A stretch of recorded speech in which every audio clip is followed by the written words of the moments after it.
Anjana, the fact that there are a lot of protocols when we look at various meetings and interviews that you do.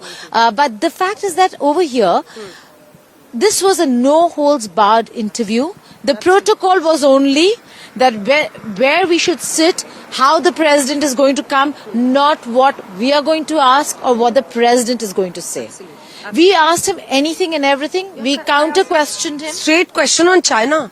Like, how do you balance India and China? Because we have border tensions with China, and you're talking of a system which is kind of challenges the Western world order that exists today, the Western powers, the G8 conglomerates, all that. So he was G7 now.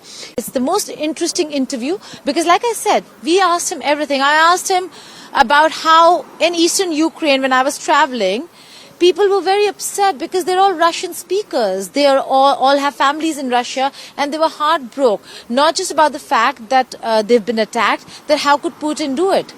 And then he spoke about Kyiv's role, the fact that there are the strategic issues there. He did not flinch in responding to that very pertinent question. The question Geeta asked was, you want to make it back to the G8, and there are stories about it. Wear this, it's cold. So we can both wear one and feel a little warm. He said, no, I don't want to be part of G8 again. So it was clear, he is looking for respect. He's not going to be rubbed around here or pushed around here and there. He actually spoke about the fact that India is a force to reckon with.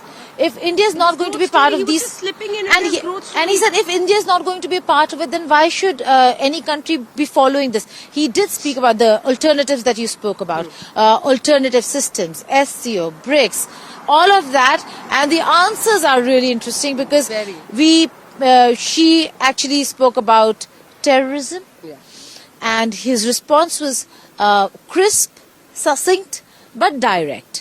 He also spoke about the Taliban and recognizing the Taliban. That was a very interesting answer. It was very nicely placed because the moment I finished this question on dual standards on terrorism, like your terrorist, my freedom fighter attitude in the world that exists, she quickly went on to remind him that you've just recognized Taliban. So Russia's also recognized Taliban.